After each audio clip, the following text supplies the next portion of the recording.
मैं गरीब हाँ पुत्र, मैं ओ शहीद है मगर मैं ठिकरियां सही ना करे ने मेरे पुत्र शहीद हो या कुआरा हो गया पुत्र। मैनू ये पोतरा दा अम्मा तू सोनिया ठिकरियां की कह तेरा अल्लाह ले ले आवे, तू क्यों रोनी है? मैं बकरा लाया ना तेरे घर, तू बीमार है ना तेन ठुला गोशत नहीं किसु खांदा था, मैं तेन निका गोशत बकरा लाके बंदी तू देना पुत्र। 2 लाख रुपया चाह लिया सुतदा में बिरा आ गए मंडी ते मंडी तू पुत्र पता नहीं लैन वही पेड़ के आंदे पे मैनू इतना नहीं पुत्र पता। उथे मेरे पुत्र मगरू स्कूटर ते 4 बंदे चढ़े होन पुत्र, उस मेरे पुत्र नु पता मैं तो नार खावे नहीं वगी जवान मार ते लगे गए आधा मानो ते भाग गए। मेरा अल्लाह वास्ते करके सीधी दी आले ते गात आर्मी चीफ हाल पुत्र फोन करो।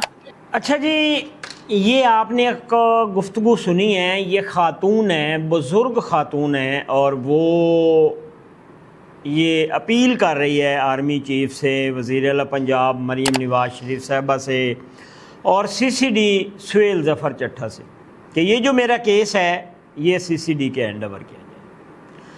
आज जो है एक वाक़या पेश आता है झंग में, गोजरा बाईपास के ऊपर 23 तारीख़ है और तकरीबन ये फ़ास्ट टाइम का टाइम था। आज हफ्ते का दिन है और झंग में एक मंडी लगती है और ये मंडी पूरे पाकिस्तान में है। और आजकल आपको पता है कि जो ईद है वो बिल्कुल नज़दीक आ चुकी है और हर इंसान जो है वो जानवर ख़रीदने जाता है। उसकी कोशिश होती है कि मैं ईद के लिए जो है जानवर ख़रीद के लाऊं, बकरा लाऊं, बड़ा जानवर लाऊं, कुर्बानी करनी है।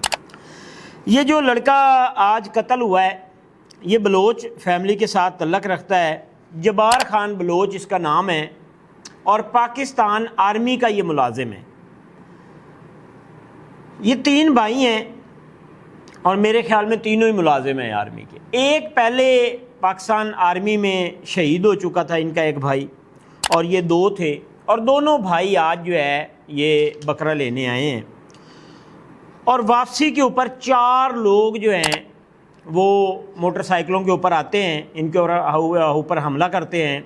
ये जो जबार है ये मौके पर इसकी डेथ हो जाती है और इसका जो दूसरा भाई है जाहिद, उसको 2 फायर जो है वो लग जाते हैं। आज से कुछ अर्सा पहले जो है, चंद साल पहले जो है, इनका कोई इज्जती मैटर बनता है और इनके बिरादरी बेस के ऊपर कत्ल हो जाए। दोनों फैमिली के हुए।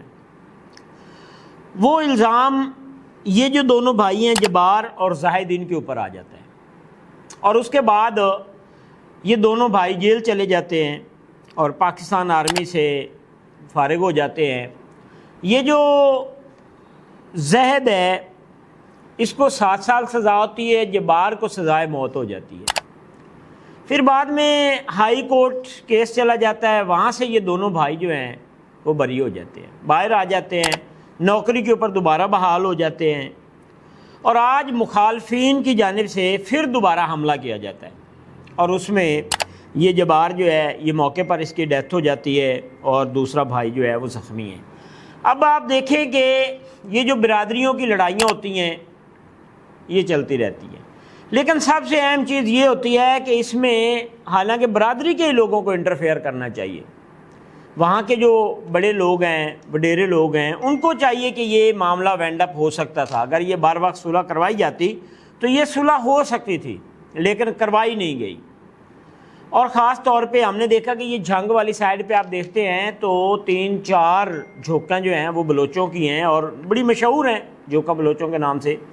तो वहाँ पे काफ़ी बिरादरी बैठी है बलोच, और अगर वो चाहते तो ये सुलह हो भी सकती थी, लेकिन किसी ने ये चाह नहीं है या किसी ने ये सुलह करवाई नहीं है।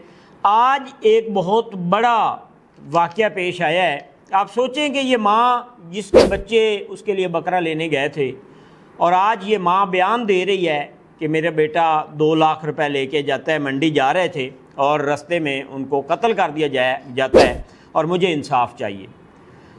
तो ऐसी जो आए रोज़ ऐसे वाक़यात आप देख रहे हैं। कभी आप ज़मीन के छोटे से टोटे की वजह से, छोटी सी जगह की वजह से आपने देखा होगा कि चंद फुट की जगह पे लड़ाई होती है और पूरे ख़ानदान उजड़ जाते हैं। اور اسی طرح یہ آج جو ہے ایک بھائی جو ہے، اس کا ایک بھائی پہلے شہید ہو چکا تھا پاکستان آرمی میں، اور دوسرا بھائی جو ہے آج اس کی موت ہو گئی ہے۔ تو یہ دشمنی جو ہے نسل در نسل چلتی رہتی ہے، لیکن لوگ اگر اس میں کوئی ایسے لوگ ہوں جو انٹرفیئر کریں تو اس کی صلح بھی ہو سکتی تھی، لیکن یہ لوگ کرتے نہیں ہیں، اور اس کی وجہ سے آئے روز واقعات پیش ہوتے ہیں، اور یہ ایک بڑا افسوسناک واقعہ جھنگ میں آج پیش آیا ہے۔